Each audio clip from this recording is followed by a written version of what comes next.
Jill and I met in high school together. We were in the choir. Oh, we were set up. We met in high school.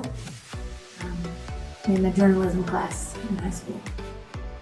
Later they made a TV show about that. High School Musical.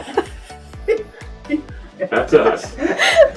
Okay. How did we first meet? It was on our first day at Trinity Christian College. First day of freshman year. First day of orientation.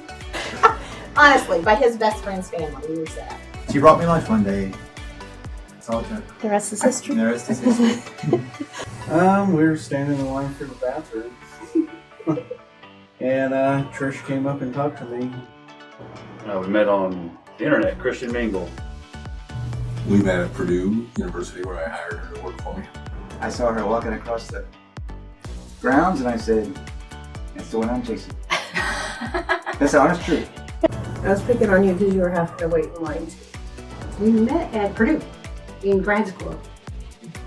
We had the same advisor, so we were in the same research group. At the Wiley Hall Grill. He had a beautiful bass voice, and I was new in the choir. He was a senior, and I was like, hubba hubba.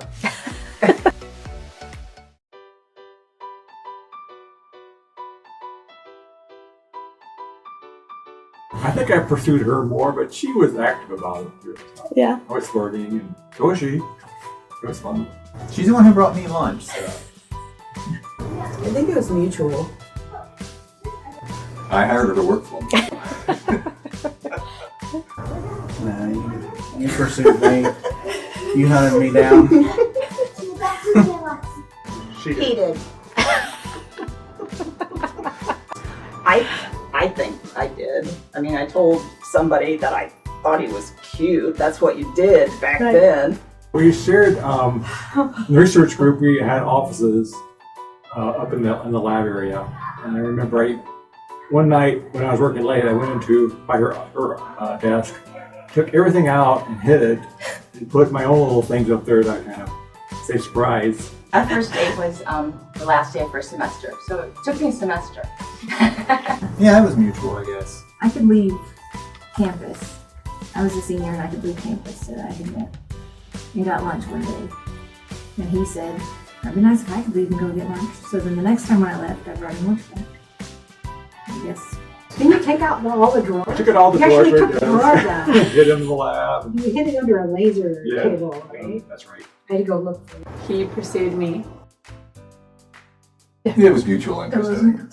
First, she had a boyfriend or two back home. I will say I did, because we met, and then the next morning, it was a Sunday morning, I kept calling her house. I was at church. And she was at church, and I was impatient. Finally, she called, or she answered, so. Yeah, and I wanted him to call, so. I heard about that before I asked her out, but after that, more of the pursuing was on my end. Honestly, that's true. So maybe she thinks I'm alright. I tried to give him my phone number, and he threw it away because he thought I was handing him garbage. So it's safe to say that PR pursued you. Yes, that is safe. I pursued her, she ran. I was trying to influence her that wasn't the best path for her down the road, so I had no idea it was me, but. Yeah, she wrote it on a Wrigley Spearmint package, like the little foil piece, and I thought she was just handing me trash. It was the only paper I had. Very geeky. Very geeky. Well, he started dating another girl. Oh, And I said, wait a minute. I knew he was serious about me then. We were in choir together. I remember thinking about her the way she just said she thought about me in choir. She was new as a junior, but she had a solo.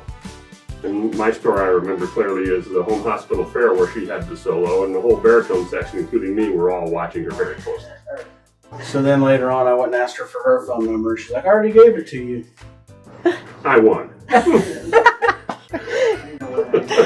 He said, when we were setting a date, he said we could get married anytime after February. And we got married on March 1st. March 1st. As soon as possible, I guess.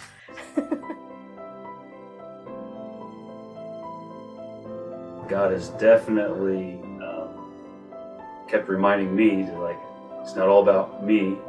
It's about him, but also because it's not just me and him, it's also about my wife. So I don't think it's possible to really fully give of yourself without God influence. I think that God brought us together to break some not so positive paths that I know I was on. lots of conviction and lots of conversations in the tractor about what do I want versus what does God want versus what's right for the family.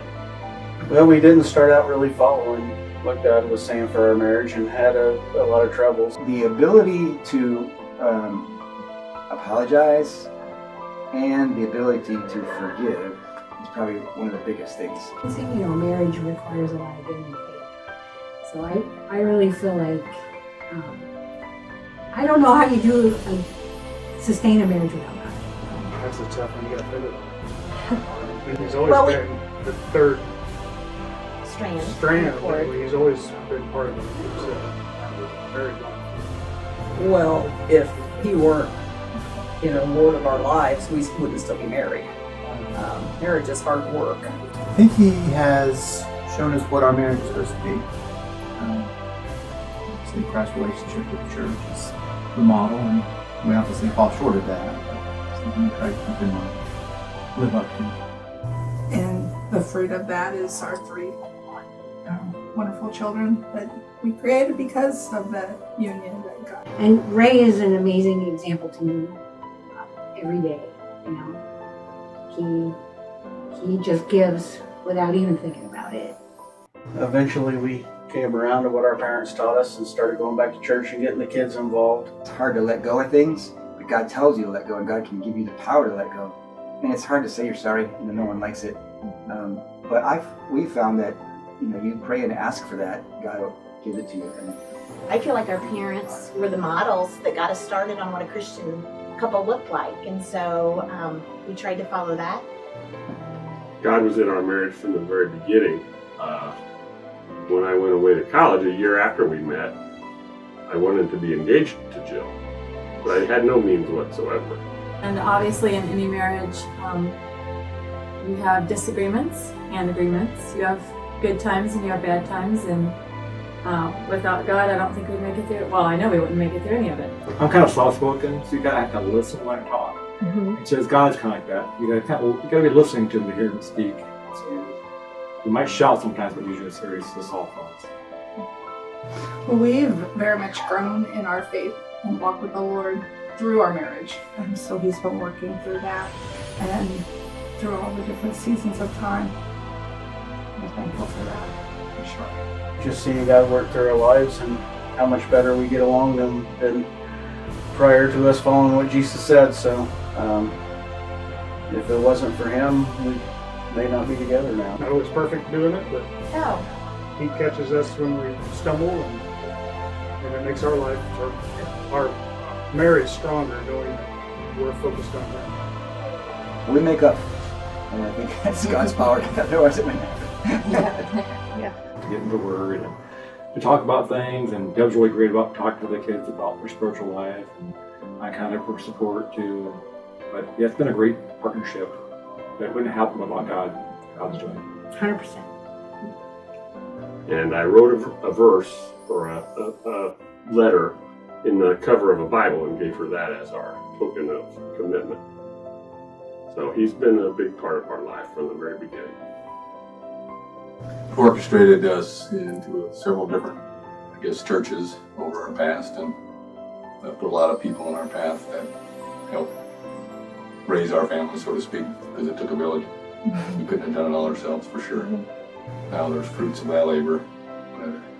3 godly children that are out spreading the gospel. God has really blessed my marriage.